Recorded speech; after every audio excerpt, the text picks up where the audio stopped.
और अर्जुन कह रहे हैं कि कह रहे श्री कृष्ण के बिना ये एक क्षण में वैसे ही निस्सार हो गया, श्री कृष्ण के बिना ये सब कुछ वैसे ही निष्प्राण हो गया। 3 बात अर्जुन कह रहे हैं, वो ध्यान से सुनना। अर्जुन ने कहा जैसे राख में डाली हुई आहुति व्यर्थ हो जाती है, आहुति अग्नि में डाली जाती है, राख में नहीं, है ना।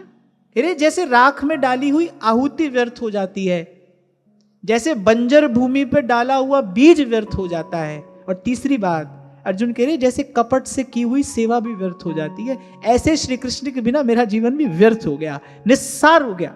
यहां एक बात और विचार करने की है, कह जो कपट से की जाती है ना सेवा, कुछ प्राप्त करने के लोभ से, लाभ के लोभ से, मन में कुछ स्वार्थ रखकर, मन में कुछ दुराव रखकर जो सेवा की जाती है, अर्जुन कह रहे वो सेवा व्यर्थ हो जाती है, उस सेवा में कोई सार नहीं है। ये बात भगवान को भी कहनी पड़ी थी नवदा भक्ति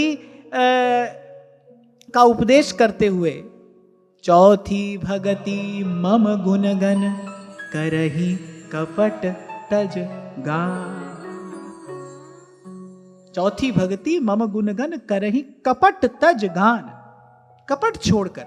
और यहां अर्जुन कह रहे अगर सेवा कपट के साथ कर रहे हो तो बोले सेवा व्यर्थ हो जाएगी।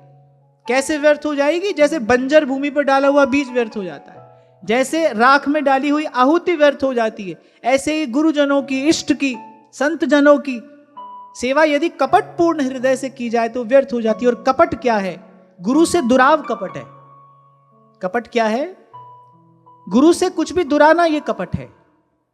क्योंकि जब आप छिपाते हैं, बहुत ध्यान से सुनना, बड़ी सूक्ष्म सी बात बता रहा हूं मैं आपको, जब आप गुरु से कुछ छिपाते हैं तब आप यही सोचकर तो छिपाते हैं छिपा लेंगे, भाई इनसे हम छिपा लेंगे, तभी तो छिपा रहे हो। इसका मतलब गुरु में आपकी साधारण बुद्धि तो है, गुरु में आपकी मनुष्य बुद्धि तो है। और कबीर कह रहे गुरु को मानुष जानते ते नर कहिए अंध। बोले जो गुरु को मनुष्य जानता है, बोले वो तो अंधा है, वो तो जम के फंद में पड़ेगा ही पड़ेगा। जब आप छिपा रहे हो यही सोचकर तो छिपा रहे हो कि भाई ये कुछ नहीं जानते, हम छिपा लेंगे, इनको खबर भी नहीं पड़ेगी। और जब आप ऐसा विचार करते हो तब आपको यही तो लगता है ना भाई साधारण हमारे जैसा मनुष्य ही तो है। और गुरु में जिसकी मनुष्य बुद्धि है, जो गुरु को मानुष जानते ते नर कहिए अंध, तो गुरु से जो दुराव है वो कपट है। इष्ट की सेवा में प्रभु से प्रभु के अतिरिक्त कुछ और मांगना, ये जीव का कपट है। जब आप प्रभु की सेवा करते हो और प्रभु से प्रभु के अतिरिक्त कुछ और चाहते हो, किसी लाभ के लोभ से प्रभु की सेवा स्तुति करते हो, कि प्रभु से किया गया कपट है। गुरु से छिपाना, ये गुरु से किया गया कपट। क्षुद्र लाभ के लोभ से की गई सेवा, ये कपट पूर्ण सेवा है, ये दूषित सेवा है। और जैसे सड़ा गला फल भगवान के चरणों में नहीं चढ़ाया जाता, कोई दे भी दे, पुजारी के हाथ तक पहुंच भी जाए तो पुजारी भगवान के सन्मुख नहीं ले जाएगा, उसको एक और करके रख देगा, उसका ये कर्तव्य है। ऐसे ही दूषित भाव भगवान के चरणों तक नहीं जाता।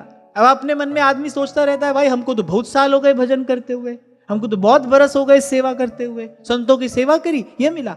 कपट पूर्ण सेवा व्यर्थ हो जाती है, उसका कोई लाभ नहीं मिलता, उसका एक हानि उसकी अवश्य होती है। व्यक्ति को इस बात का अभिमान और हो जाता है कि देखो मैंने कितने बरस सेवा करी।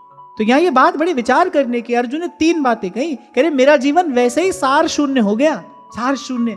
जब महाराज युधिष्ठिर नहीं समझे ना, क्या कह रहे हो, तुमको हरा दिया कुछ भीलों ने, कैसी बात कह रहे हो, तुम भगवान के परिकर की रक्षा नहीं कर पाए। अर्जुन ने कहा हाँ महाराज, मैं ही अर्जुन, मेरा वही रथ, वही घोड़े, वही धनुष, वही बाण, वही सब कुछ। क्या नहीं था? आज बस मेरे साथ में कृष्ण नहीं थे, बाकी तो सब कुछ था, कृष्ण नहीं थे। और मैं पराजित होकर लौटा हूं। आप जब से मैं आया हूं आप मुझसे पूछ रहे हैं ना तुम्हारा मुख श्रीहीन क्यों है? अरे मैं पराजित होकर लौटा हूं। मुझे भान हो रहा है, मैं अनुभव कर रहा हूं कि आज तक कितना व्यर्थ का अहंकार मैंने पाल रखा था, कितना बोझ मैंने अपने सर पर रखा था। ज्ञान ध्यान किछ करम ना जाना, सार ना जाना तेरी,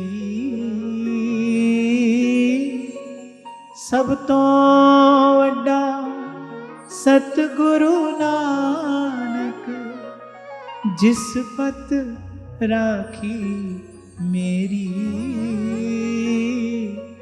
जिस कर राखी मेरी।